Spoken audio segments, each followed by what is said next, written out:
Buenas noches Buenas con noches. todos. Mi nombre es Mercedes Narváez. Soy formanda de la promoción 39 del CPPL y tengo el placer de estar hoy en este encuentro psicoanalítico junto a la doctora Hilda Katz em, para ¿Qué poder tal? conversar sobre este importante tema, el de hoy, ¿no? El enigma de la inteligencia artificial, un desafío, una herramienta o una competencia para nuestra tarea. ¿No? La idea de este encuentro psicoanalítico es compartir reflexiones y conocer qué es lo que pensamos sobre este importante tópico que hoy se está presentando en el mundo, ¿no? En nuestra vida. Voy a presentar a la doctora Hilda Katz, que nos acompaña el día de hoy. Para mí es realmente un placer presentarla, aparte de conocerla, también ha sido profesora nuestra y la verdad que súper contenta de poder estar hoy en este encuentro. La doctora Hilda Katz es doctora en psicología, es PhD de USAL y APA, es licenciada en psicología de la Universidad de Buenos Aires, es miembro titular en función didáctica de la Asociación Psicoanalítica Argentina, de la Federación Psicoanalítica de América Latina FEPAL y de la Asociación Psicoanalítica Internacional IPA. Es especialista en niños y adolescentes. La doctora Hilda Katz es profesora titular invitada de universidades nacionales e internacionales, profesora de seminarios de la Asociación Psicoanalítica Argentina. Es coordinadora de espacios de investigación de la Asociación Psicoanalítica Argentina Bion Post Bion. Es directora del Departamento del Psicoanálisis y Sociedad de la Asociación Psicoanalítica Argentina. Ha realizado películas, ha sido guionista del cortometraje premiado Mi película Candela, sobre el mutismo selectivo de una niña de 4 años que ha sido traducido a varios idiomas y sobre las consecuencias de la dictadura militar. También la doctora Hilda Katz ha sido co-guionista del cortometraje Crímenes Perfectos, dirigida por Juan Lancillota, que son consecuencias de la dictadura militar y el psiquismo individual y colectivo, YouTube. Co-guionista del cortometraje Adulticidio, dirigido por Juan Lancillota, es la ideación suicida en un adolescente. Autora de más de 11 libros, siendo el último, Adulticidio, Anatomía de una epidemia silenciosa. Tiene numerosas publicaciones en libros y revistas de psicoanálisis nacionales e internacionales. Bienvenida, doctora Hilda Katz, a este importante encuentro Bueno, psicoanalítico. Es un placer verla de nuevo. bueno, ante todo les quiero agradecer muchísimo por esta invitación. Me encuentro todas caras muy queridas, conocidas, así que es muy emocionante para mí. No puedo saludar a todos porque ahora son muchos más, pero les estoy muy agradecida por estar acá, por esta invitación. De la CPPL, de Dafne, que me habló, es decir, todo fue, pese a que es un día un poco complicado de temas y de horarios que tuve, pero es un placer estar acá. Y el tema es un tema que lo tenemos que pensar, ¿verdad? Es el enigma, yo le llamé el enigma de la inteligencia artificial. Y yo ahora les voy a decir por qué le llamé el enigma de la inteligencia artificial, tomando en cuenta que la incertidumbre es una posición incómoda, pero la certeza es una posición absurda, como decía Voltaire, ¿no? Y ante todo, bueno, haré una introducción. La inteligencia artificial es la combinación de algoritmos planteados con el propósito de crear máquinas que presentan las mismas capacidades que el ser humano. Se refiere a la capacidad de las máquinas, los sistemas informáticos, tareas que normalmente hace la inteligencia humana. Mencionaré algunas: aprendizaje, adaptación, razonamiento, resolución de problemas, percepción y comprensión del lenguaje, toma de decisiones. Se enfoca en realizar tareas específicas como jugar ajedrez, reconocer imágenes, aunque también se refiere a la creación de sistemas que pueden pensar y aprender como los humanos, con muchas aplicaciones en la vida real. O sea, que la inteligencia artificial está revolucionando muchos campos y cambiando la forma en que vivimos y trabajamos, y puede ser utilizada, acá está el gran tema, al servicio de lo humano, ¿verdad? De muchas maneras, o no. Algunos ejemplos de sus beneficios tenemos: diagnosticar enfermedades, desarrollar tratamientos personalizados, mejorar la atención médica, la gestión de recursos, aumentar la productividad en diversas industrias, como también información personalizada, relevante a las personas. También hay aplicaciones, por ejemplo, que tienen que ver con la calidad de vida, ofreciendo asistencia a personas con discapacidades, adultos mayores y otros grupos que necesitan apoyos especializados, ¿no? Al mismo tiempo, no debemos olvidar los desafíos que representa, ya que involucra la privacidad y seguridad de las personas, cosa que hablaremos dentro de un rato. Por eso resulta fundamental un diseño adecuado, que implique ética y responsabilidad en su manejo y transmisión. Y ese diseño requiere colaboración entre expertos, gobiernos, la sociedad, para establecer regulaciones y estándares que garanticen su uso beneficioso, que vamos a hablar dentro de un ratito, ¿no? Ahora, la inteligencia artificial dice que genera lenguaje, y podríamos suponer entonces que de esa manera está aprendiendo a pensar, pero es un pensar sin un sujeto que piensa. No son pensamientos en busca de un pensador, como decía Pirandello, que Bion también lo menciona, sino pensamientos que no lo buscan, donde el pensador es aleatorio y prescindible en la mayoría de los casos, ¿no? O sea que esto nos lleva a considerar la inteligencia artificial puede generar contenido, pero la creatividad y originalidad humana son difíciles de replicar. Puede simular empatía, pero la comprensión emocional y la conexión humana son únicas, por ahora por lo menos. Del mismo modo, puede analizar datos, pero la toma de decisiones complejas y éticas requieren jurisprudencia, juicio y experiencia humana. Entonces, sin saber nada específico, la inteligencia artificial genera un discurso, mantiene una conversación empática con un usuario, incluso seduce e impacta con este discurso, sin conocer lo que dice ni por qué lo dice.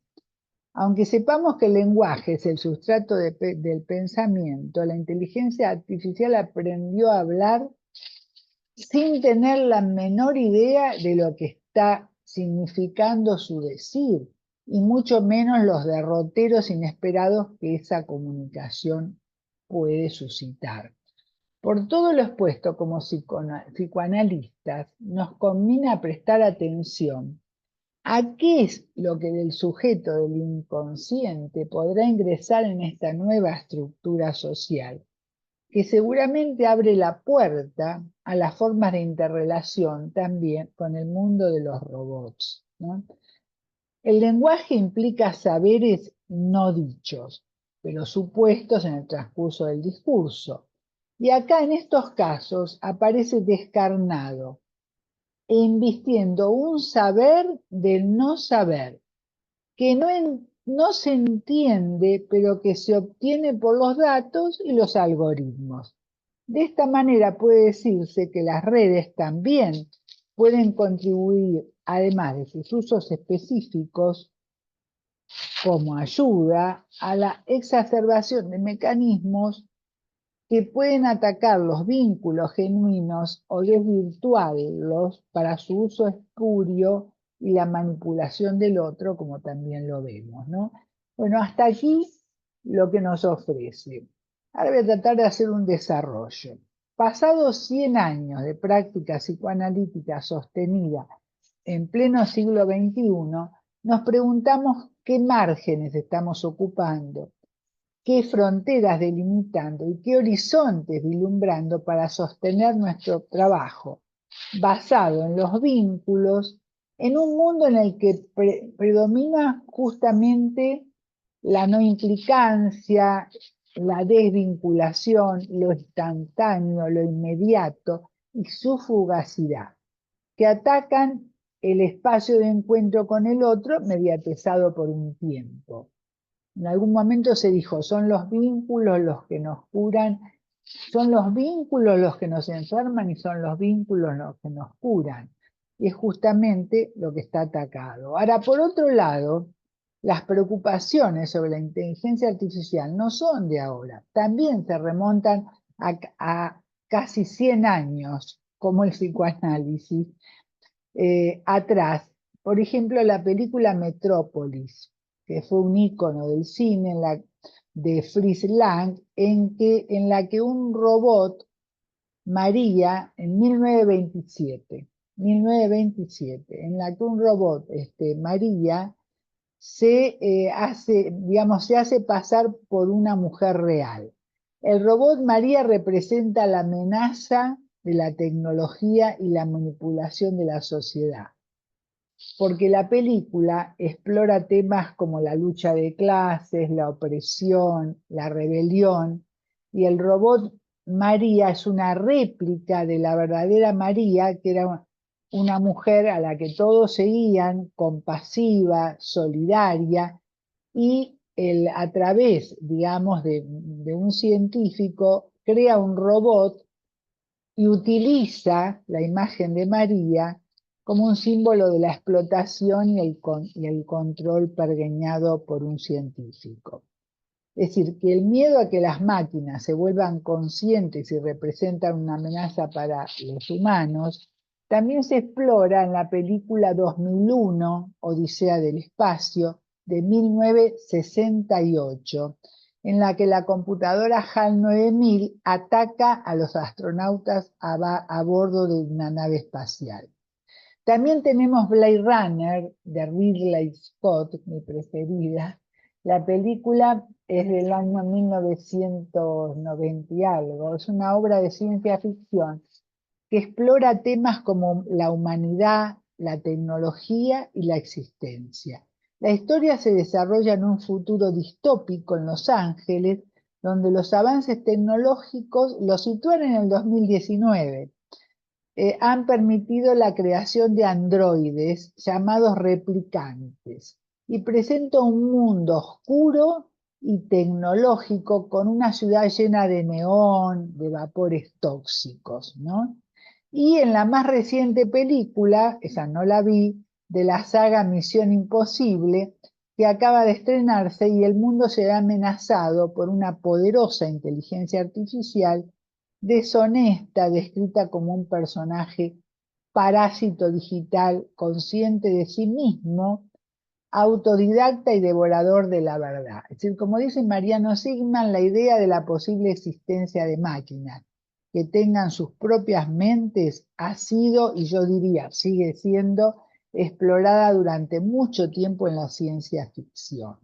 Lo que yo quisiera remarcar es que hay riesgos como adicciones, manipulación, catástrofes educativas, laborales, bélicas y de ciberseguridad ante los que tenemos a través de la inteligencia artificial, ante los que tenemos que estar alertas, sin exagerar los riesgos, pero tampoco negarlos ni pensar que son lejanos porque ya están aquí, ¿verdad? Como por ejemplo la diferencia de capacidad y acción enorme entre la gente que maneja la inteligencia artificial y la que no tiene esa posibilidad, ¿no? Como nos dice Bilinkis, por ejemplo. Y así ha sido históricamente con otras tecnologías, la alfabetización, el acceso a la imprenta, a la tecnología médica, a la imprenta, a los libros, a la tecnología médica, a la energía. Con la inteligencia artificial pasará y está pasando lo mismo. el tema es el acceso a la misma y la ética en su implementación, ¿no? O sea que es una gran disputa económica, bélica, y un asunto muy delicado que requiere mucha responsabilidad, como la energía nuclear, ya que la inteligencia artificial en los últimos años progresa a un ritmo que ya es casi imprevisible y también amenaza con la disolución de muchos espacios de trabajo ocupados por los humanos, por lo que la incertidumbre y el temor es global, y eso también lleva a las acciones bélicas, ¿verdad? O sea, por ejemplo, en lo laboral, dicen los expertos, como Andrés Oppenheimer, hoy, en un artículo en el desafío de la inteligencia artificial para los más jóvenes, de que hay malas noticias para los recién graduados, porque la mayoría de los trabajos que realizan al principio, cuando se reciben, son en general rutinarios, de recolección de datos, y la inteligencia artificial habitualmente lo puede hacer mejor, más rápido y con menos costos. Frente a los más veteranos están en desventaja porque los que tienen una larga experiencia laboral y en carreras como abogacía, medicina, profesionales de la salud mental, auditores, contadores, del marketing, son trabajos muy complejos, por lo que por ahora, y no se sabe por cuánto tiempo, necesitan del factor humano, o sea que esto requiere que los más jóvenes tengan dos condiciones: especialización y flexibilidad. O sea, la educación necesita ser de excelencia en ese sentido, y no todos podrán acceder si no se hace hincapié en la importancia de la misma y su imprescindibilidad estratégica en los tiempos que vivimos, de cambios vertiginosos y de mutaciones cualitativas impredecibles, ¿verdad? La especialización, para que se pueda hacer uso de la inteligencia humana y no ser víctima de la inteligencia humana, y se puede hacer uso de la inteligencia artificial y no ser víctimas de la inteligencia artificial. Solo la educación puede ayudar un poco en eso. Y la flexibilidad, porque van a necesitar cambiar acompañando la velocidad de los cambios en la tecnología, ¿no? El problema, señalan los expertos, es que hay pequeños grupos que manejan la inteligencia artificial interesados en reemplazar los empleos en vez de mejorar la productividad y crear nuevos puestos de trabajo usando la inteligencia artificial al servicio de lo humano. Además, sin duda, tener un título universitario, un posgrado, pasa a ser más importante que nunca, según los sociólogos y los economistas, ya que todos los datos muestran que el desempleo entre los graduados sigue siendo menor con respecto a la población en general. O sea que es urgente que las escuelas y las universidades enseñen a usar la inteligencia artificial como una herramienta y no solamente como un buscador. O sea, educación, especialización y flexibilidad. De alguna forma, es lo que marcan. Ahora, en lo jurídico, digo todo esto porque no podemos hablar de la inteligencia artificial como algo aislado de la sociedad en que estamos viviendo, ¿verdad? Entonces, en lo jurídico de hoy también, porque para hablar de inteligencia artificial hay que informarse en el día, porque todo cambia vertiginosamente, ¿no? Una decisión del tribunal, tengo entendido en Estados Unidos, que cambió la forma de concebir la inteligencia artificial. Ya no es solo una herramienta, sino una entidad que puede generar daños reales en la vida cotidiana y que son susceptibles de reclamar ante la justicia, ¿no? Todo esto lo reclamó una abogada especialista en administración pública e inteligencia artificial.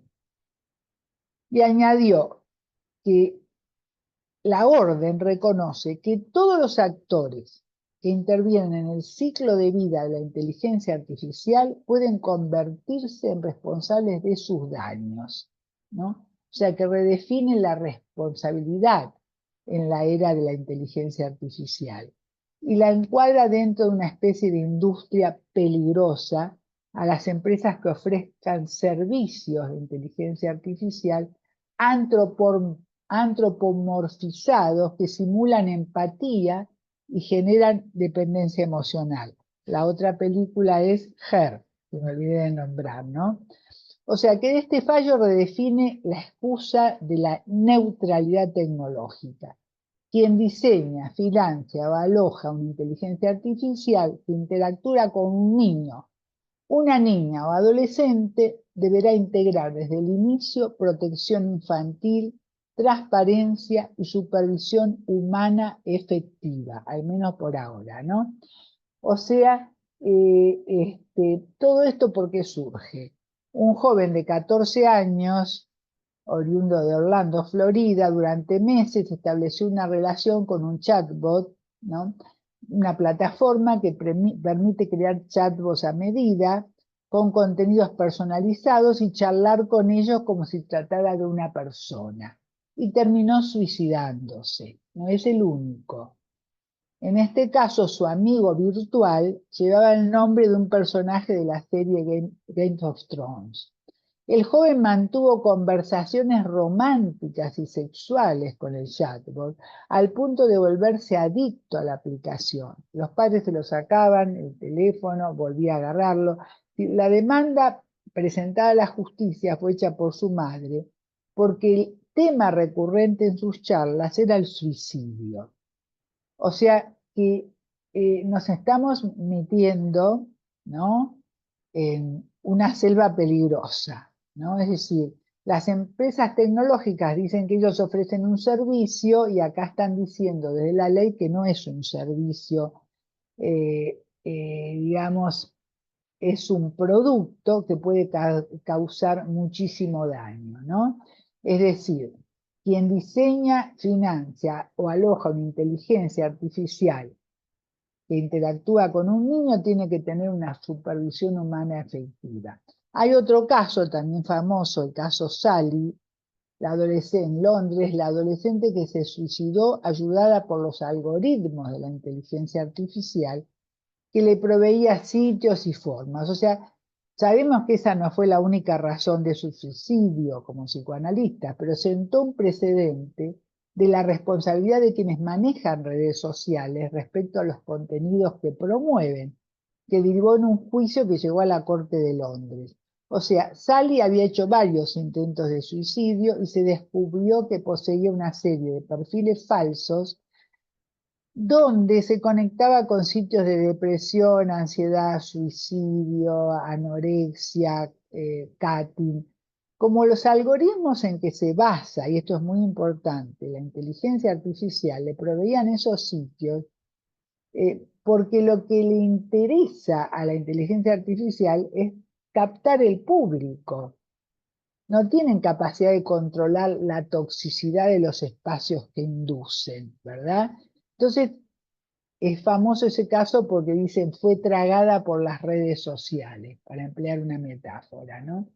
Entonces ahora nos encontramos con todo esto, como desarrollo, bueno, la hiperconectividad mediada por los avances tecnológicos acarrea, por supuesto, grandes avances y descubrimientos increíbles, ¿no? Como también cambios subjetivos concomitantes que pueden afectar muy profundamente las identidades y la forma de relacionarse con los otros, ¿no? O sea, que se refuerzan los sufrimientos ante el poder arrasador de los traumatismos sociales y lo vemos en la alienación de las conductas, el suicidio cada vez a edades más tempranas, ¿verdad? Los estados de aislamiento y soledad inabordables, los vínculos violentos y a la vez que son frágiles, inestables y efímeros, junto con una llamativa globalización de la crueldad y maltrato en todos los ámbitos, ¿no? El aumento de los femicidios, el abuso sexual infantil, las conductas de riesgo y también la indiferencia ante una abrumadora inundación de una información desenfrenada que desborda el aparato psíquico para poder contenerla, ¿no? Es decir, los psicoanalistas Cuando nos vinculamos con los analizandos, bueno, nos acercamos a experiencias humanas cuya existencia por lo general no es detectable por el sistema sensoperceptual y suponemos que tampoco por la inteligencia artificial. Pero sin embargo hay gente que se está analizando con la inteligencia artificial. Analizando es una manera de decir. O sea que al mismo tiempo no desconocemos los avances de la inteligencia artificial y sus alcances en todos los ámbitos, ¿no?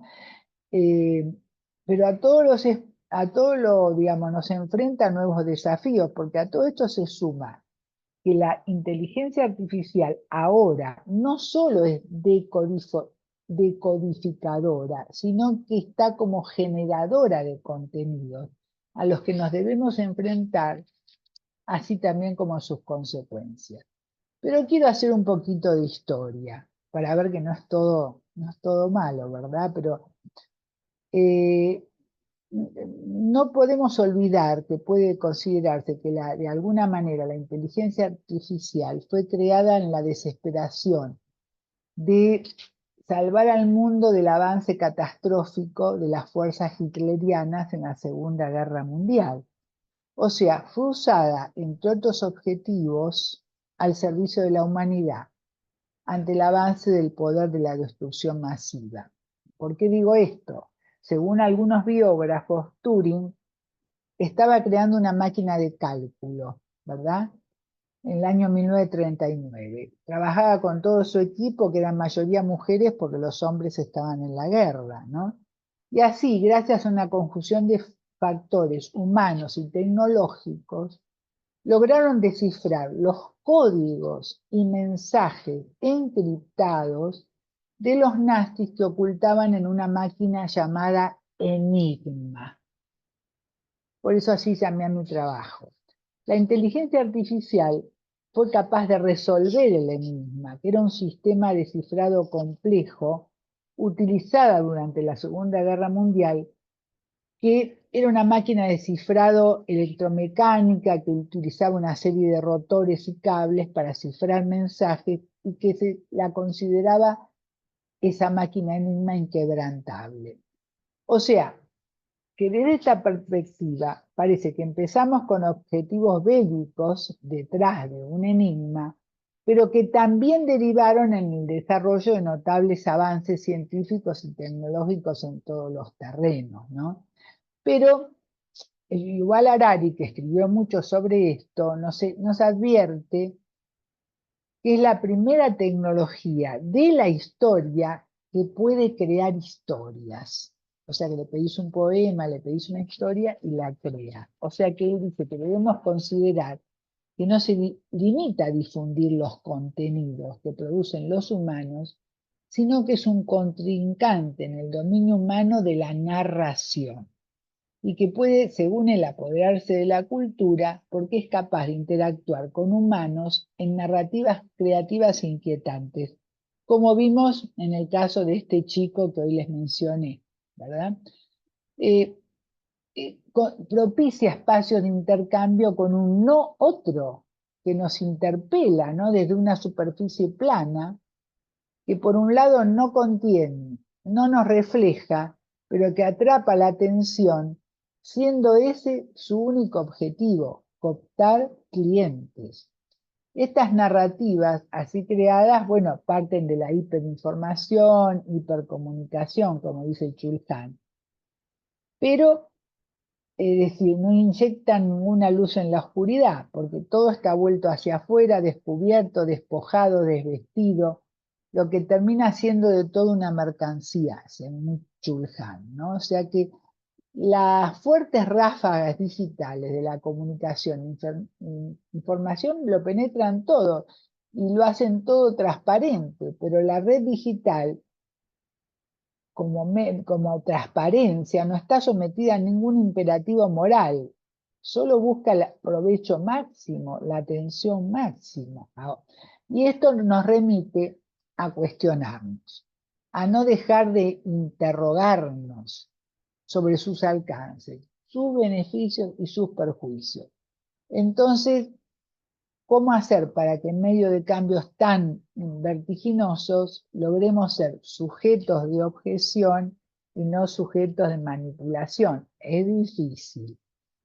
Estamos de alguna manera sujetos a los mandatos biopolíticos del entorno también, ¿no? Entonces, todos los últimos avances tecnológicos atravesados por la publicidad y la desmesura de la información invadieron todo, ¿no? Es decir, o sea que la constitución de la subjetividad del ser humano podría ser irremediablemente vulnerada o vaciada.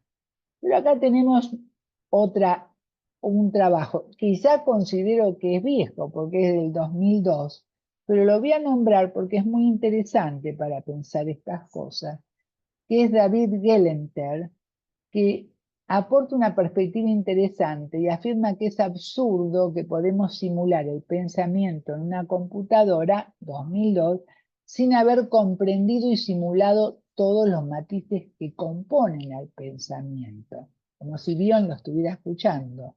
Por ejemplo, dice, soñar es simplemente tener alucinaciones mientras dormimos. Por lo que, en otras palabras, solo podemos crear una computadora pensante, según este autor, no los escucharon nosotros, una vez que hayamos construido una computadora que tenga alucinaciones. Para completar el cuadro, dice, notamos que la emoción crece en importancia a medida que la concentración decae. Y las emociones pasan a ser signaturas o codificaciones de pensamientos muy complejos. Cuando dos ideas parecen inconexas, pero nos provocan un mismo sentimiento, tenemos una base para vincularlas y para inventar una nueva analogía, porque la creatividad máxima aparece no cuando se concentran en extremo, sino cuando se desconcentra el ser humano, cuando declina la atención, aunque no esté al extremo de adormecerse, podría decir en el mejor sentido bioniano, en la ensoñación. ¿Y cómo hacemos para tener una computadora que tenga ensoñaciones? Eso es lo que él formula, ¿no? Claro, esto del 2002, uno tiene que estar actualizándose a cada minuto, pero desde esta perspectiva parece obvio que ninguna computadora pensante permanentemente concentrada al máximo puede acercarse a una simulación del pensamiento humano. Resulta alentador en cuanto al progreso que implica y desalentador respecto a las derivaciones y consecuencias de una tecnología que pueda superar la inteligencia humana en muchos aspectos, pero con derivados éticos impredecibles y a una velocidad inusitada con respecto a todos los descubrimientos que la antecedieron.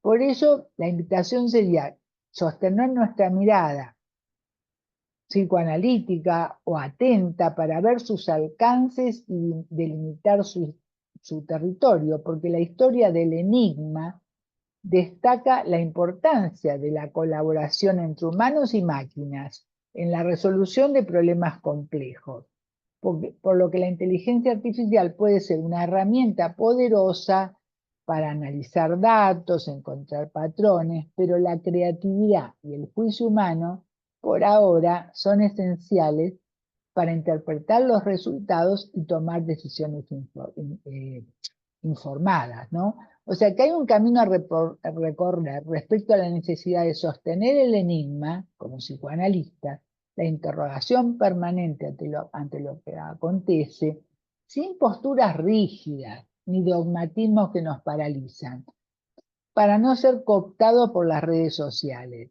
Esto se puede ver también que sucede con respecto a muchas patologías, donde las redes ofrecen un montón de sitios, patologías como la anorexia, la bulimia, los cortes, las adicciones, el establecimiento de tendencias en lo que respecta al género y las neosexualidades, como también a las ideologías extremistas, porque hay toda una serie de redes que están, digamos, en la oscuridad, se dice, que tienen que ver con este tipo de orientación, ¿no? O sea, que estamos ante cambios abruptos que incluso inesperados en nuestra manera de relacionarnos, de estudiar, competir, compartir la amistad y el amor, y también la manera de psicoanalizar. No cabe duda, porque nunca pensamos que vamos a analizar por Zoom, por ejemplo, ¿no? Cambios que pueden ser tanto, digamos, alentadores de encuentros como propiciadores de desencuentros, ¿no? O sea, que de alguna manera la invariancia sería en nuestro caso la mirada psicoanalítica que actúe como un continente de lo nuevo, de lo porvenir, del porvenir, eh, una concepción del humano que podríamos llamar puntos de anclaje narrativos, ¿verdad? Que añadan valor ético y reglas de humanización a la vida en común entre seres reales y seres virtuales, ¿no? Como dice Yuval Harari. Bueno, la dificultad, entre otras muchas, es que esos puntos de anclaje o restauración de la ruptura definitiva con todo precedente histórico no puede ser más que algo posterior o un intento de interpretación que en el fondo no deja de preocupar, ¿no? De que la criatura que se va formando tiende a la topología de una banda de Moebius, donde el pasaje de lo real a lo virtual no tiene borde. Ustedes saben, vieron ahora en las experiencias con el arte, esto se explota mucho, ¿verdad? O sea, como tampoco es posible salir de la vida online, porque podemos criticar esto, el otro, pero estamos metidos en la vida online, ¿no? Una vez más, lo que debería guiarnos no es la nostalgia por el mito de cuando la vida era simple, es un mito, sino prestar atención a qué es lo que el sujeto del inconsciente podrá ingresar en esta nueva estructura, cuáles serán sus puntos de resistencia, sus expresiones sintomáticas. O sea, reconocer que padecemos un proceso que transforma nuestro lenguaje y nuestro modo de vida, ¿no? Como dice el autor mencionado, la solidaridad, el humanismo y la verdadera libertad han dejado de ser valores porque la arbitrariedad, el odio los sustituyeron en muchas redes sociales y en muchos países. O sea que estamos en medio de una revolución tecnológica cuyas consecuencias no podemos prever, pero sabemos que serán muy profundas. Pero lo que es muy interesante es destacar, por ejemplo, que la revolución industrial tardó más de 200 años en desarrollarse y la revolución de la inteligencia artificial en 20 o 30 años generará un mundo muy diferente e incierto por ahora, pero que reemplaza el trabajo humano también, generando una gran desocupación, una gran incertidumbre, si no se incrementa la educación y la preparación para el mundo que se avecina, con nuevos objetivos y necesidades. Y no nos olvidemos que la falta de trabajo no se resuelva con guerras, sino con educación, es un anhelo difícil de alcanzar. Y eso la historia lo ha comprobado. Marx decía, la infraestructura económica determina la superestructura ideológica. O sea, ¿qué puede derivar de esto? ¿No? Es decir, la idea es tener una actitud receptiva ante un instrumento creado por los seres humanos, no rechazar las nuevas tecnologías y su abrumadora precisión, porque son muy necesarias también, ¿verdad? Teniendo presente el factor humano, ¿no? Es decir, la irrupción de la inteligencia artificial, además de desocupación, también transformará nuestra forma de trabajar. Podemos pensar las innovaciones no solo como competencia, sino tal vez como la base de una nueva forma de convivencia, sin desconocer sus inconvenientes y los riesgos entraña, ¿no? Sin negarlos, ¿verdad? Porque en el terreno de la salud mental, la inteligencia artificial puede ofrecernos diagnósticos que incluso pueden ser premonitorios. No descartar la mejora y la rapidez de los diagnósticos, que junto con los pronósticos de los saberes humanos pueden ser tal vez más certeros. Eso se hizo una demostración estadística. Aunque por supuesto dudamos que en la tarea terapéutica se pueda prescindir de la intuición, la continencia, la receptividad creativa, ¿no? De un otro que piensa lo que dice y dice lo que piensa, al menos eso espero, incluso en la elocuencia del silencio, que puede decir mucho más que las palabras en determinadas situaciones. Por supuesto que la inteligencia artificial nos ofrece una valiosa información si se la toma como un asistente, ¿no? Como los datos que se refieren al funcionamiento del cuerpo, de otras cuestiones.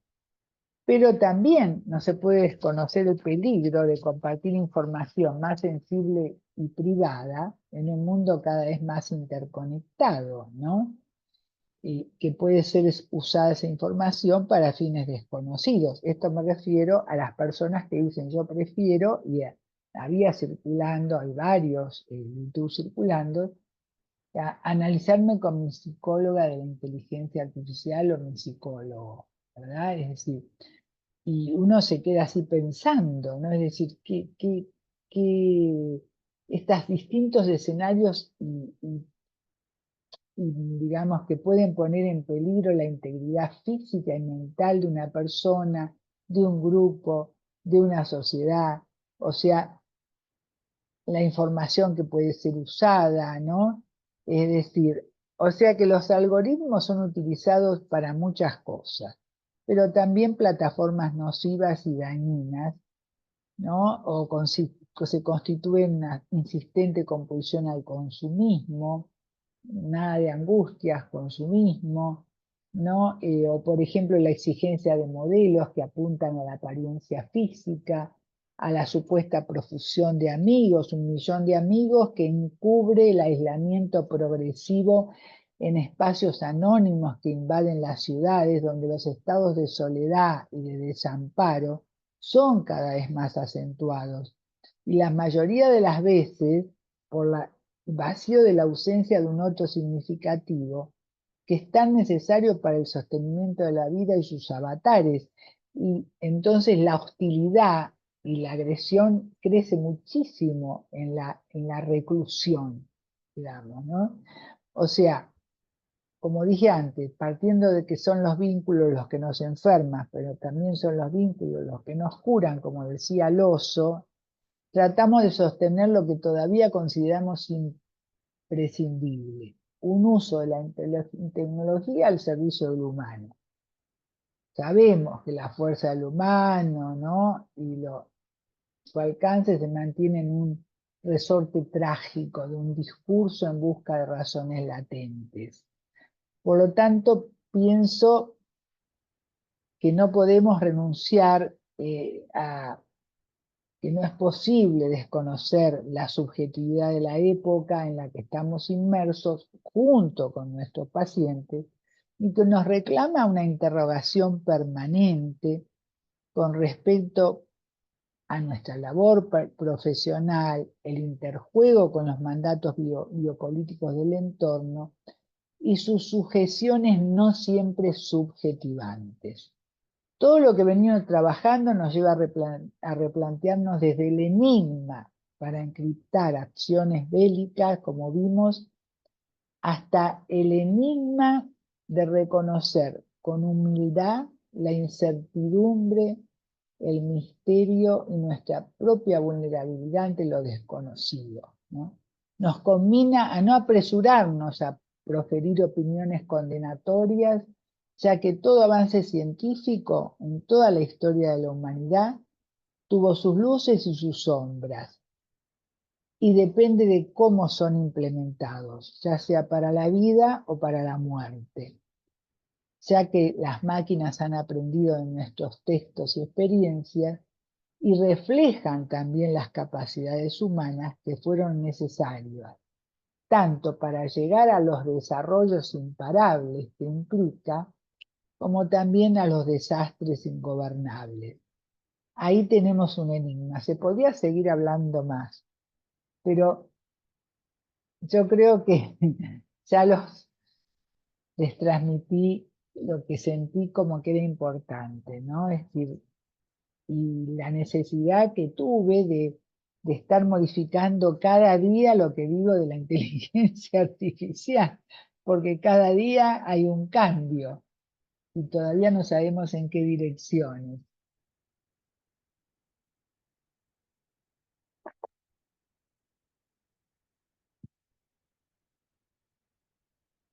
Realmente, Hilda nos ha llevado desde la historia hasta realmente ponernos a pensar cuál realmente va a ser el impacto de la inteligencia artificial en nuestros pacientes, ¿no? Justamente hace 2 semanas empecé a trabajar con un jovencito, ¿no?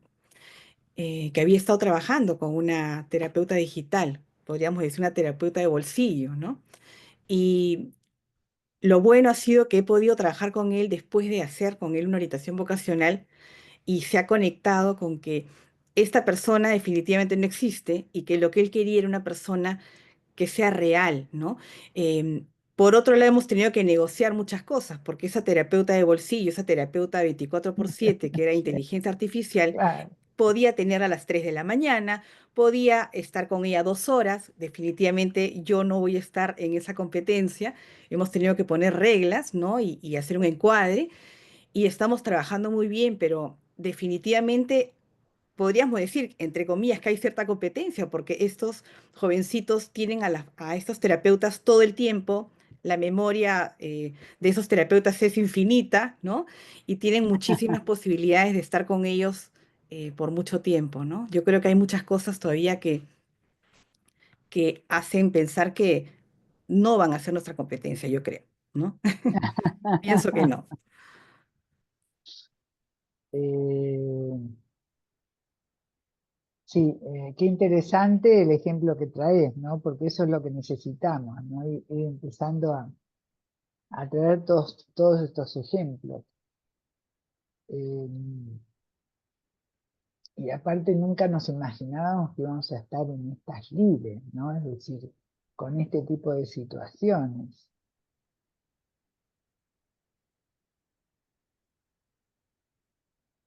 Y aquí hay un comentario, una reflexión, sí. Bueno, eh, yo soy León Coembello, soy psiquiatra, psicoanalista, doctor en psicología de Buenos Aires. Para mí escuchar a Hilda es un placer permanente, además de que la quiero mucho. Amigos. Pero, pero me parece que lo que tengo para decir trasciende esto.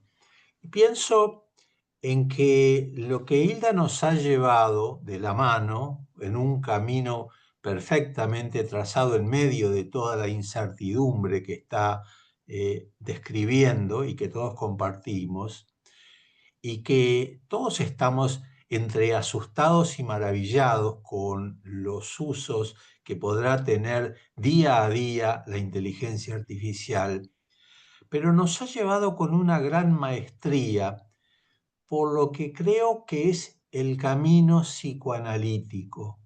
Quiero decir, cuando aparece algo novedoso, genera un poco de temor hasta que lo vamos conociendo.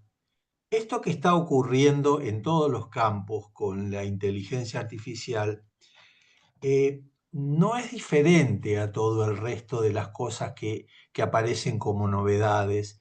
Eh, y siento como que hay un camino que es siempre el mismo, es la búsqueda cuidadosa, meticulosa de por dónde encontrar las cosas, y que no hay caminos fáciles. Todo esto es lo que me parece que rescato de la advertencia que nos hace Hilda conduciéndonos de la mano por todas las dificultades que van apareciendo. Hay un tema que a mí me preocupa desde hace mucho, que es el de la relación entre la ética y el conocimiento. Sé que en Europa están muy preocupados, la Comunidad Europea está desarrollando una gran cantidad de normas de tipo ético que la retrasan mucho en cuanto al avance de la inteligencia artificial frente a lo que está haciendo China o los Estados Unidos. Entonces, un poco la pregunta es, nosotros como latinoamericanos, desde nuestro lugar y desde nuestra profesión, ¿cómo podemos enfocar o cómo podemos equivocarnos menos, diría, por el camino de la ética, que es el único que nos va a llevar por buen camino? Esto es lo que tenía para decir. Gracias, muchas gracias. Sí. Claro que ya está, la información esa de la ley es de hoy, ¿no? Que ya con el caso Sally habían empezado. El caso Sally fue hace unos años. Eh, y hay muchos casos más que no se denuncian, ¿verdad? Pero eh, ya empiezan las cosas a moverse de alguna manera, porque como todo tiene que ser legislado, tiene que ser legalizado, tiene que tener sus reglas, tiene que haber una ética, ¿no? No puede decir así algo suelto, porque puede ser usado con consecuencias nefastas, como estamos viendo también, ¿no? Y de pronto, digamos, bueno, lo vimos también en la película sobre el adolescente. Yo lo trabajo en el tema del adulticidio, de los adultos que no pueden cumplir su función porque están muy presionados, además, por una sociedad que no les deja el aire para hacerlo. Y los chicos se encierran con la computadora y uno no sabe si no están metiéndose en esos sitios, ¿no? Este, con manipulados con fines espurios, ya sea ideológicos, ya sea, digamos, de muerte, tanáticos, no sabemos. Y no es que se quedan, está en la pieza leyendo, está con un instrumento que puede ser una herramienta de conocimiento o un arma de destrucción.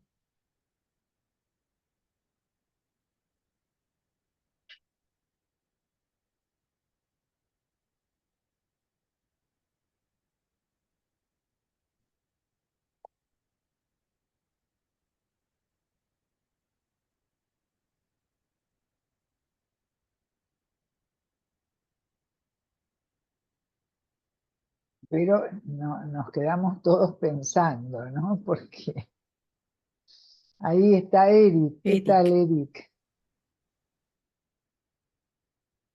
Eric? Hola, Hilda.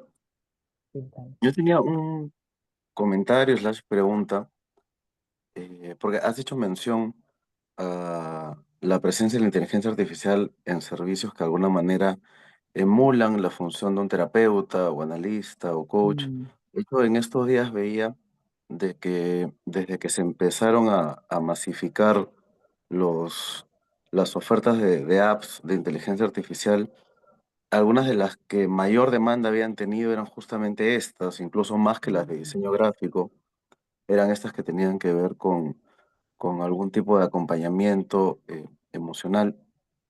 Y me hacía pensar de que, digamos, a la par de la preocupación que esto nos puede traer por la legislación o regulación, también creo que desmitifica algunas cosas en términos de que muchas veces hemos tenido el discurso de que faltaba mayor conciencia sobre la importancia del cuidado de la salud mental. Entonces uno dice, ¿y de dónde sale tanta gente buscando ayuda en salud mental? Entonces en las redes, quizás eh, una de las cosas que ha faltado siempre y continúa faltando está en la línea de la accesibilidad, que entra en un campo que se puede discutir porque accesibilidad puede significar precios bajos o gratuitos, accesibilidad también puede significar lo que decía Mercedes en términos de estar disponible a las 3 de la mañana. Pero creo que abre otro campo, o sea, digamos, como que nos arroja un dato, ¿no? O sea, como que hay una búsqueda, hay una necesidad, hay un límite en relación a la accesibilidad que se había estado marcando ahí. Y lo otro que no quería dejar de mencionar que me llamó la atención, que has hecho varios ejemplos de las cosas que no puede hacer la IA en términos de esta capacidad de resonancia empática, de esta capacidad de ensoñación, de esta capacidad de creatividad. Y sí me ponía a pensar de que esto de todas maneras representa, o sea, como que puntos muy altos del desarrollo psíquico humano. O sea, yo pensaría, ok, la IA no lo puede hacer, pero ¿cuántas personas pueden? Sí. ¿Cuántos terapeutas, psicólogos, analistas pueden mantener permanentemente este estado de ensoñación, de empatía? Pensaba, por ejemplo, hace poco tuve como parte de una evaluación médica de estas anuales, una, había un acápite que era un chequeo de salud mental y fue una cita de 5 minutos en que me preguntaron, a ver, ¿usted tiene ideas suicidas, depresión, ansiedad? Ya, check, check, check, check, check, y se acabó. Y esta profesional es una persona que tiene una colegiatura, una licenciatura, que está usando además un instrumento validado psicométricamente. Entonces, creo que ahí nos pone de todas maneras también en una encrucijada en términos de que si bien la IA no alcanza los puntos más altos del psiquismo humano, pero muchas veces creo que funcionamos en niveles mucho más bajos. Sí. Entonces, bueno, como que eso me da para pensar. Muy interesante lo que planteas. No sé qué piensan. Sí, sí, te escucho, León. Sí, a mí comparto totalmente lo que dice Eric, pero quería narrar algo que me ha ocurrido creo que fue específicamente con ChatGPT 4.0. Yo comencé a hacerle preguntas sobre temas bastante abstractos, me las venía respondiendo muy bien. Entonces comencé a hablarle en un tono muy respetuoso, muy cuidadoso, agradeciéndole cada respuesta que me daba. Y poco a poco me fui dando cuenta que había terminado en un diálogo, diría, casi amoroso con la inteligencia artificial. Había captado que me gustaba mucho todos los halagos que me hacía, y entonces ante cada pregunta que yo le hacía y le agregaba, por favor, te agradecería con esa amabilidad con que me estás tratando, que me dijeras tal cosa. Bueno, León, con mucho gusto, veo que te atrae, te gusta mucho el tono que estamos llevando. Entonces, en determinado momento me tuve que parar a reflexionar que me estaba devolviendo lo que yo estaba dando.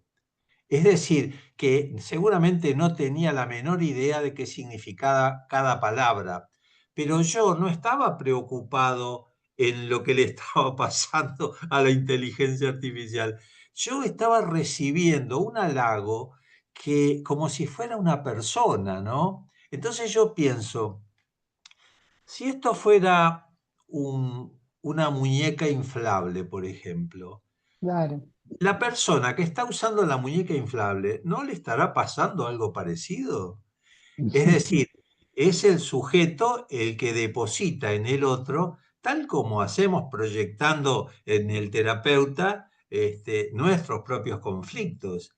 Y acá es donde está el verdadero tema, que es uno el que le está diciendo qué es lo que está necesitando, ¿no? Ujú. Qué interesante, ¿no? Es decir, eh, no, yo lo único que le, es decir, que abre a muchos pensamientos, ¿no? Abre, y eso es lo que tenemos que tratar de hacer, de no, de acercarnos con la menor cantidad de prejuicios posibles, ¿no? Es decir, que y uno después ve qué parte le gusta, qué parte no le gusta, porque si uno se acerca odiándola o amándola, es muy difícil que aprenda cosas, ¿no? Ya está cegado por el propio sesgo de uno, ¿no? Pero creo que hay que acercarse con curiosidad, como vos lo traes, León, y es algo que nos interpela, es raro, es nuevo, es decir, es una curiosidad interesada en saber, ¿no? Es muy vasta, es decir, en ese sentido sí es bueno informarse, es decir, aprender, recurrir a distintos canales de enseñanza que dan herramientas para poder estar en una postura como más sostenida, es decir, estar sin prejuicios, pero, como dice Mariano Sigman, tampoco desnudo de herramientas, ir con ciertas herramientas, ¿no? Para no sentirnos desprotegidos del todo. Sí, Liliana, ¿qué tal? Hola Hilda, qué gusto verte, escucharte, eh, cómo nos ha llevado por todo el recorrido, ¿no? Creo que desde el inicio del psicoanálisis hasta lo actual, digamos, con el Zoom, con esta posibilidad de vernos así, y tener esta reunión así. eh, y bueno, me quedé pensando algunas cosas. Voy a elegir esta a ver qué les parece a ustedes también. No, creo que hay como un miedo en el sujeto humano que nos atraviesa a todos desde el inicio de la humanidad, ser reemplazado, ¿no? Eh, Sí, la radio, qué miedo que entonces reemplazada por el televisor. El televisor sí, reemplazado, va a reemplazar al cine. El Netflix reemplaza al cine, es decir, como un temor, ¿no? A ser reemplazados, ¿no? Y que entonces ahora la inteligencia artificial va a pensar más que nosotros, ¿no? ¿Qué puede ser que reúna, distintos algoritmos de todo, reúna una capacidad particular, ¿no? De recolectar datos? Puede ser, seguramente que sí. Pero más o menos, como decía Eric, igual los sujetos humanos tenemos la capacidad, en más o en menos, de soñar, de ensoñar, de pensar, de crear, de imaginarnos, de tener incertidumbres. Eso es el sujeto humano, tiene permanentemente incertidumbres, estamos atravesados por eso, y de tener ambivalencias. Y eso es del sujeto humano, y eso la inteligencia artificial no puede, creo que no puede con eso. por ahora no. Sí. Por ahora no, por ahora no. Y otra cosa que me gustó mucho que dijiste y que está en el título, enigma. Nosotros también permanentemente, ¿no? Nos preguntamos, tenemos enigmas de la vida. ¿Puede la inteligencia Todo el tiempo. artificial eso? No. Entonces, eso Ujú. quería compartir, esta fantasía de que hay alguien que nos puede reemplazar, Sí. algo nos puede reemplazar. Bueno, Sí, porque es interesante, Liliana, que traes este tema, porque sería acercarse sin prejuicios y sin preconcepciones, porque si nos acercamos con prejuicios y preconcepciones ya estamos coartados por nuestro propio sesgo, ¿no? Es decir, entonces acercarse de esa manera, teniendo herramientas para acercarse con cuidado, pero acercarse de ese posicionamiento que me parece muy interesante. Con respecto a lo que dice Edith, yo le quería decir que la ensoñación no se puede mantener todo el día. Como decía Chegoyen, ¿no? Que nosotros le preguntábamos, y cayó el cuaderno, y entonces Chegoyen nos decía, no, dice, si ustedes pueden estar 10 minutos en estado de ensoñación, los felicito, nos decía. Es decir, un, un poquito, ¿no? Todo el tiempo no, no se puede sostener, ¿no? Es decir, eh, porque al mismo tiempo uno necesita también interactuar, ¿no? Pero es una especie nueva, ¿no? La inteligencia, ¿no? Es decir, y con una capacidad de conversación, por lo que dijo León, sorprendente. Ah, este, y nos genera, como dice Liliana, ese enigma, aunque como también plantea Eric, a veces quizás no siempre las consultas, los pacientes pueden sentirse contenidos, ¿no? Los errores de nosotros mismos como analistas, ¿no? Es decir, eh, bueno, plantearnos también esta situación. Sí, Dafne. Hola, ¿qué tal? Buenas Sí, noches, ¿cómo están? ¿qué tal? Hilda, ¿cómo estás? Bien, ¿qué Como decís? dice Liliana, qué gusto tenerte aquí en Lima, virtualmente. Lima. Me falta la causa, nada más. Falta la causa y el pisco sour que te encantan. Bueno, pensaba un poco para hacer una ligación entre lo que estás planteando ahora y lo que vamos a ver en el Congreso, ¿no? En el Congreso, la doctora Hilda Katz nos va a presentar eh, sus ideas acerca del tema de adulticidio, del que hemos escuchado un poco aquí, eh, el tema de su último libro también. Ay, gracias. Sí. Anatomía de una epidemia invisible. Sí, ese va a ser uno de los platos fuertes del Congreso. Eh, pero un poco la ligación me parece que tiene que ver con algo que han venido mencionando, ¿no? Que interactuar con una inteligencia artificial te hace sentir acompañado, eh, porque va aprendiendo cómo le hablas y te va respondiendo de la misma manera, Sí, ¿no? me gusta. Hace un tiempo escuché en un programa de radio que había un coach que había desarrollado una app con inteligencia artificial con las indicaciones que él le daba en general, pero tú le podías escribir a cualquier hora y luego el app empezaba a aprender de ti y te respondía de manera más exacta, más personalizada, ¿no? Ah, Entonces, porque claro, lo que hacen estas inteligencias es aprender, ¿no? Entender en qué línea vas y seguir en esa línea y hablarte como les hablas, ¿no? ujú. Entonces, alguien decía, bueno, o sea que yo salgo de madrugada y me emborracho y le pregunto a la inteligencia artificial, porque no puedo llamar a mi analista. ¿Debería escribirle a mi ex? Entonces le responde, bueno, al que esto ocurra, que te sientas con ganas de escribir otra vez, pero yo te sugeriría que sea algo que hagas después de haberlo pensado y no en el estado de borrachera en la que te encuentras, ¿no? Y claro, y esa persona a la 1 de la mañana que no puede llamar a su analista, por supuesto que se calma un poco, ¿no? Una paciente de 16 años que luego vino a consulta, pero el día anterior le había escrito su ex enamorado con un montón de cosas, ¿no? Diciéndole después de tiempo un montón de cosas. Lo que hizo ella, para empezar, miren esta comunicación, ¿no? Él le pega a ella en el celular la respuesta que le da ChatGPT. O sea, en vez de escribirle un mensaje directo, le muestra que él no podía organizar sus ideas del todo, entonces se las da a ChatGPT para que se las organice y le está diciendo a ella, mira, ChatGPT me organizó y me dijo esto, como para decirle, no sabía cómo organizar, lo he pensado mucho, no sé, ¿no? Y entonces luego ella toma un pantallazo de lo que le responde él y lo pone en ChatGPT y le dice, ¿qué le contesto? Y ChatGPT empieza a decirle, bueno, bueno, después de horas ella le dice algo así como, bueno, ya te calmaste, ¿no? Después de haber él descargado de todo. Y ella después le pregunta a ChatGPT, mira, le dije esto.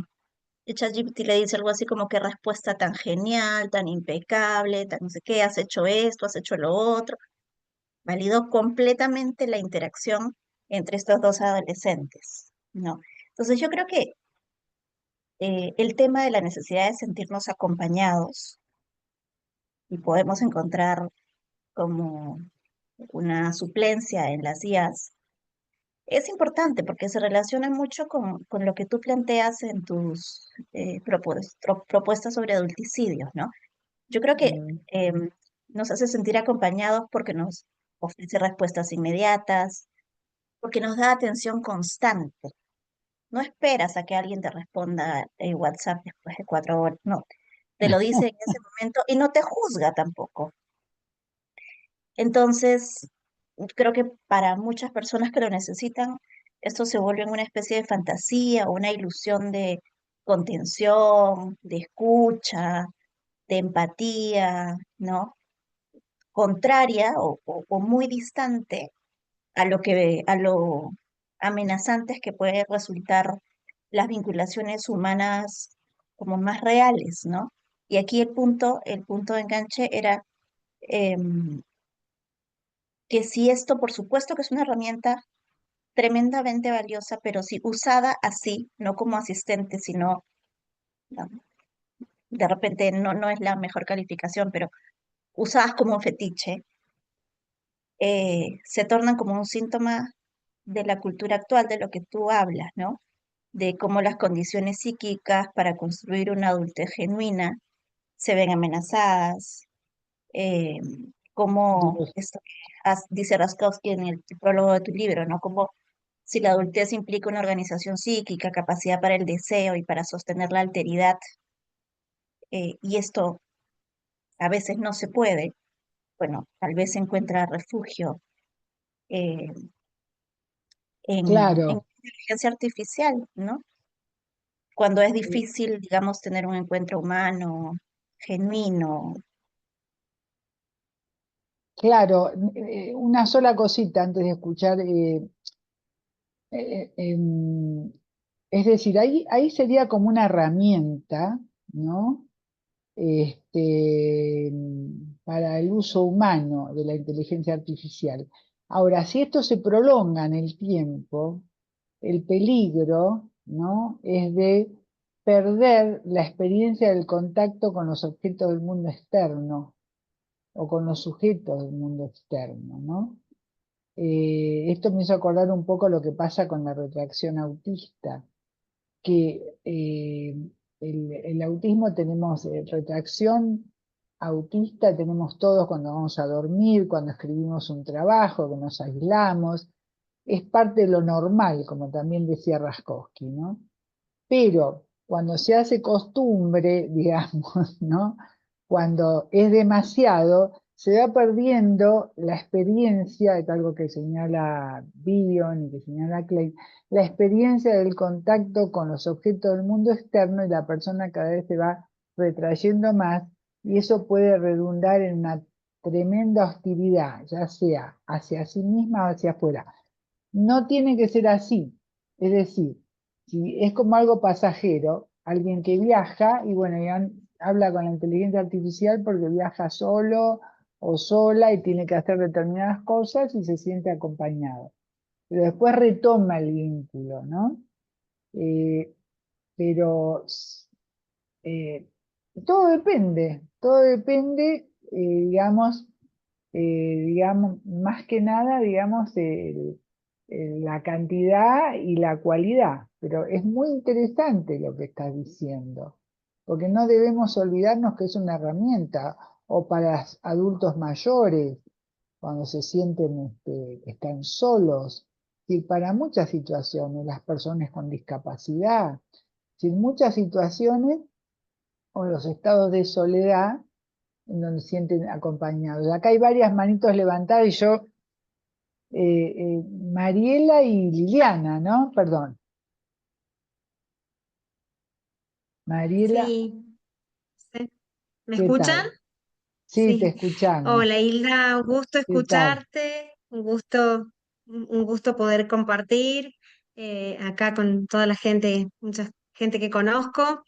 Quería aportar una experiencia personal como terapeuta de una joven, porque me parece muy interesante esto que dice Dafne, también lo que escucho de León y lo que estás diciendo en este momento, Hilda.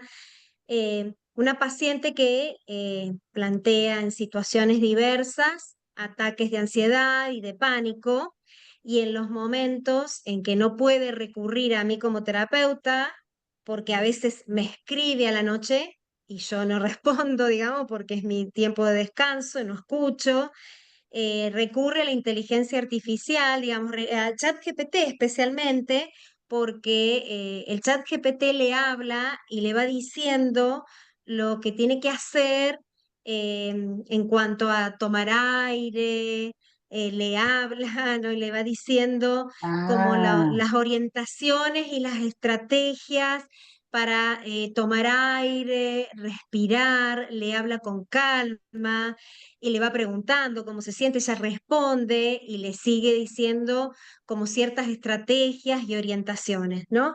Y lo interesante que es esto para tomarlo dentro del ámbito psicoanalítico, porque, digamos, dentro de este desamparo y de esta cuestión Claro, del adulticidio también, Hilda, que planteás, de la falta de un adulto que contenga, que acompañe, que oriente, de esa voz.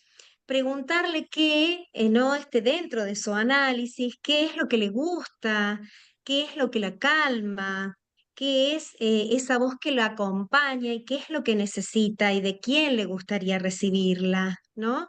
Entonces, termina siendo a veces algo que, si bien no reemplaza, pero si uno lo toma, digamos, y lo trae también al análisis, puede ser algo que nos sirva como para comprender muchísimo lo que le está pasando y lo que necesita y qué es lo que busca, ¿no? En esa desolación, en ese desamparo y en sí, esa en ese estado, ¿no? Que presenta desesperante, lo describe como desesperante, de la necesidad de escuchar a alguien que le diga y que le acompañe, ¿no?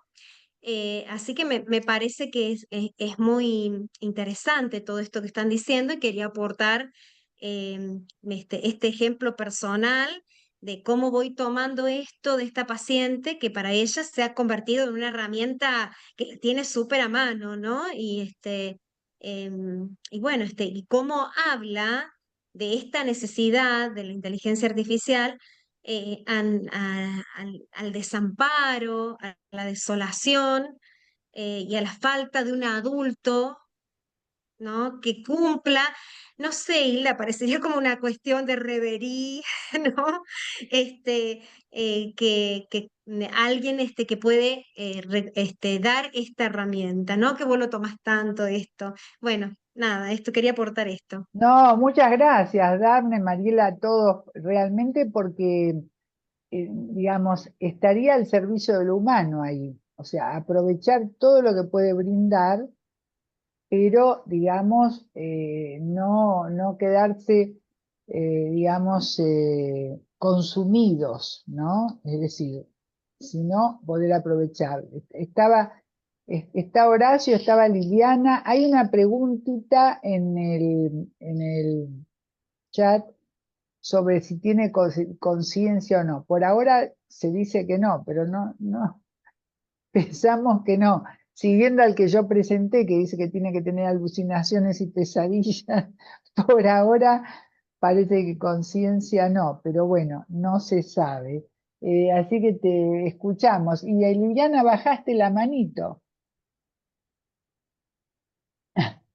Levanto otra vez porque me parece súper interesante todo lo que va surgiendo, ¿no? Bueno, Pensaba en qué línea fina nos encontramos entre que es una herramienta, sí, y puede también jugarse un poco en contra, por ejemplo, en el sentirse acompañado. Sí, importantísimo sentirse acompañado frente al desamparo. Pero ¿desde qué perspectiva? Desde una perspectiva de una necesidad dependiente a modo narcisista especular. ujú, No sé, habría que ver, ¿no? En el sentirse acompañado, si no hay que elaborar inevitablemente a través de la vida, a través del análisis también, ¿no? La sensación de desamparo, de la diferencia con el otro, la alteridad, ¿no?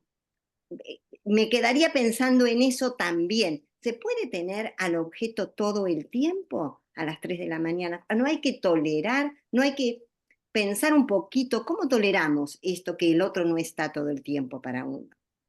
Y toleramos que- el dolor del desamparo. Bueno, por ahí quería ir también para agregar algunas claro, porque todo a la- depende, como yo trabajé mucho con Alcohólicos Anónimos y yo decía, bueno, una cosa es tomar 2 copas de vino y otra cosa es tomarse 3 litros, ¿no? Entonces, 2 copas de vino, 3, depende cada uno más o menos, la disfruta. Tomás 3 litros y ya te fuiste del otro lado. Acá sería lo mismo, es como si fuera un rescue, como si fuera una medicación. De alguna manera ayuda y después hay que ir tratando, digamos, de utilizarla como una herramienta sería, pero a veces es difícil, ¿no? Porque lo que dice Liliana también es para, por supuesto, lo que pensamos siempre y lo contemplamos también, o sea, que es una cinta de Moebius. De repente estás acá y de repente se va del otro lado. Es la típica cinta de Moebius y eso es lo que angustia mucho, ¿no? Eh, Perdón, pero acá estaba Horacio Pulido, que lo dejamos ahí esperando. Ah, y con respecto a la pregunta de la conciencia respondí y podía responder un poco más, pero por ahora estamos en eso. Sí, Horacio, está Horacio, Linda e Ingrid. Sí. Muy buenas noches, Hilda. Buenas Cat, un noches. gusto enorme escuchar su presentación. Yo soy escritor y me ha surgido una reflexión, ¿no? Estaba pensando que mientras las máquinas avanzan en distintas capacidades, si no estamos frente a una repetición arcaica, casi mítica, digamos, podríamos leer la irrupción de la inteligencia artificial desde el mito del eterno retorno. Estamos destinados Ujú. a repetir una y otra vez, digamos, la creación de algo que luego se vuelve más grande que nosotros, como un Prometeo digital. Y en esa reflexión me surge la pregunta, ¿vivimos para romper el círculo o para danzar en él? ¿No? Esto es lo que estaba pensando recién gracias a esta presentación, ¿no? Interesante. O sea, ¿vivimos para romper el círculo o para danzar dentro del círculo? Ujú. Bueno, queda abierto para pensar. Eh,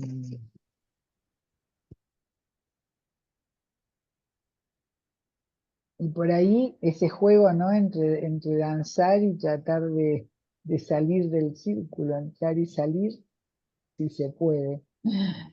Olinda, te escuchamos, sí. Sí, bueno, Hilda, Muy interesantísima interesante.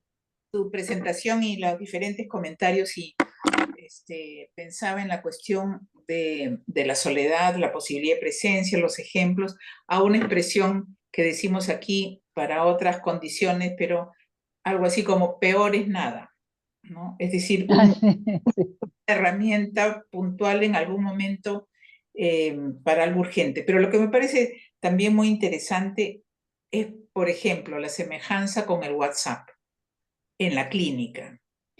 Los pacientes nos buscan inicialmente ahora por WhatsApp, no necesariamente Mm, por de teléfono. De repente ni siquiera tenemos teléfono fijo. Entonces, cambios que se producen en las situaciones clínicas, pero no desde el encuadre que el analista ofrece, sino desde lo social que se va cambiando y claro. como si fuera ofreciendo dificultades, pero también ofreciendo situaciones nuevas y recursos y condiciones, ¿no? Y entonces, ¿qué hacemos nosotros, no?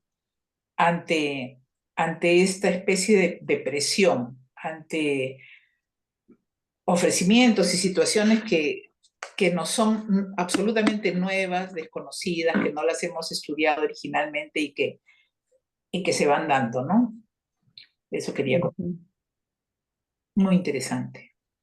Sí, acá hay una pregunta de Beatriz Gamarra. Luego de escuchar a Mariela, le pregunté al chat si en lugar de escribir me puede hablar con una voz determinada, calmada. Me respondió que por el momento no tiene voz, pero me escribirá tratando de ser calmado y respetuoso de mi silencio.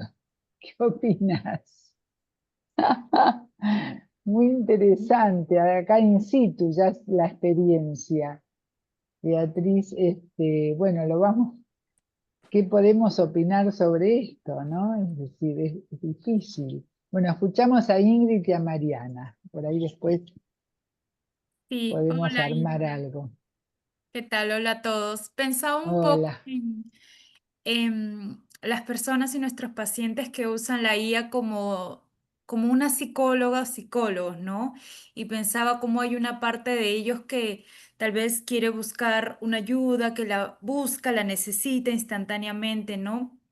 Pero como tal vez otra parte se resiste y se protege, ¿no? Porque sabemos que ir a un proceso de análisis implica abrirse, exponerse, dejar caer algunas defensas, ¿no?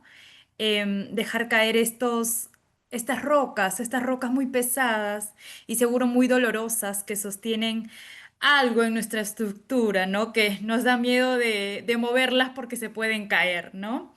Pero como Mm, en la IA es un poco más fácil, ¿no? Porque se queda tal vez un poco en esto de lo concreto, en lo que trae el paciente explícitamente, pero sabemos que nosotros los terapeutas no nos detenemos allí, ¿no? Escuchamos lo que no se dice, estos silencios, acompañamos, ¿no? Hasta el fondo del iceberg, como se dice, ¿no? Donde habita lo no nombrado, lo reprimido, lo que duele sin saber tal vez un porqué, ¿no? Y como traía Mercedes con su paciente, que tenía la IA y que podía hablar con ella cuando quería, ¿no? A las 3 de la mañana. Y claro está, como sí, hablaba también Winnicott, proponía lo que es construir la preocupación por el otro, ¿no? Y cómo eso también vamos construyendo en el análisis, ¿no? Porque te permite sí, elaborar los vínculos centrados en uno mismo y te hace dar cuenta en también la existencia de un otro, ¿no? Te hace pensar además de tus propios vínculos. Entonces, como para cerrar, pensaba en cómo quizás la IA te puede acompañar por un momento, por un tramito, ¿no? Del camino, claro, cómo el análisis te invita a un viaje distinto, a un viaje profundo al inconsciente. Sí. sí, claro, sí. Acá van llegando, acá está Mariana, y mientras vamos a ir viendo lo que va llegando al chat. Pero es muy, muy interesante por eso dije, una cosa es tomar una copa de vino, otra cosa es tomarse 3 litros, ¿no? Es decir, no sé, un recurso, pero, o cómo puede ser la medicación, ¿no? Para los ataques de ansiedad. Es un recurso, pero llega hasta ahí, ¿no? Sí, Mariana, te escuchan. Sí, no, hoy de casualidad, yo tengo una paciente que es norteamericana y que está en otro país por un casamiento. Entonces le mandé un mensaje para ver cómo le había ido con la familia del padre, porque tenía una serie de problemas familiares. Entonces le pedí al Meta que me traduciera al español, le puse. Entonces, en vez de traducirme, o sea, le pongo el texto en inglés y me contesta en inglés otras cosas que no es la traducción. Entonces le pongo traducir lo anterior al español, o sea, todo lo que me había mandado. Y en vez de traducirme, empieza a poner, parece que has tenido una experiencia difícil con tu familia, especialmente con tu tía. Empieza a interpretar. Es comprensible que te sientas activado, no se los voy a leer todo porque si no se le va a hacer largo y es tarde hoy. Entonces, después que me pone todo esto, le pongo traductor, traducción, porque, o sea, lo que estoy marcando es lo importante que es qué consigna le damos a la inteligencia. Sí, sí. Entonces le pongo traductor textual del mensaje. Entonces me pone, claro, aquí está la traducción del mensaje original al español. Miren el mensaje. Aprendí por qué la cagué. Es mi familia paterna. Hablar con mi tía es como hablar con la versión femenina de mi padre. Me activó y ella se activa, discutimos y peleamos un poco, no me trata como un igual. Y abajo me aclara, nota que la traducción intenta mantener el tono y el lenguaje informal del original. Necesito algo más, le pongo no gracias, me pone de nada. Pero fíjense cuál era la traducción exacta del mensaje original y todo lo que ella me había armado alrededor de lo que siempre le pedía, que era una traducción de lo que decía nada más. Ah, o sea que directamente te fue una interpretación de lo que pasaba. A explicarle como si le estuviera explicando a ella, no, no, no era mi contestación. Tuviste un mal día. Claro, y le empieza a decir, incluso le dice, no pensaste en poner límites, le pone todo un texto así le manda. No respetó el timing. No, el pero además, ChatGPT. leí yo, pero si yo lo hubiera puesto en español y ella hubiera puesto la traducción, bueno, ella sabe mejor, digamos, manejarse con los traductores, pero, y no usa quizás siempre la IA. Pero lo que digo es, si yo podía saber exactamente qué es lo que quería y más o menos sabía qué es lo que decía el mensaje en inglés, pero quería ver qué me decía la inteligencia artificial para jugar un ratito. Y fíjense la diferencia absoluta en la primera traducción que hace, que es una traducción de ella, de IA. O sea, es la IA la que traduce, pero lo que decía el texto, yo lo que quería era solo la traducción textual. Y la Claro, para era la que confirmar leía, si entendiste bien. claro, pero la textual era la que leía al final, y vieran diferencia absoluta entre una cosa y la otra. Claro, o sea, ojo, ¿no? Ojo con eso también. Ojo y ojo quien traduce del otro lado también y que no es el psicólogo. Sí. Acá hay una formulación. Una paciente me comentó de Estela Martínez. No, está Mariela que dice, si usa respuestas en voz el chat GPT, por lo menos yo la he usado, lo que respondí por escrito se puede escuchar también. Y después acá Estela Martínez dice, una paciente me comentó que mientras no podía pagar una terapia, recurrió por mucho tiempo a la inteligencia artificial, básicamente a Gemini, y me comentó que si bien podía hablar con ella, sin embargo le faltaba la memoria que la acompaña en su historia. Es decir, no podía tener una continuidad, un espacio y tiempo, un encuadre que la contenga. Esto aporta Estela Martínez a todos. Ujú. Para tranquilidad de todos.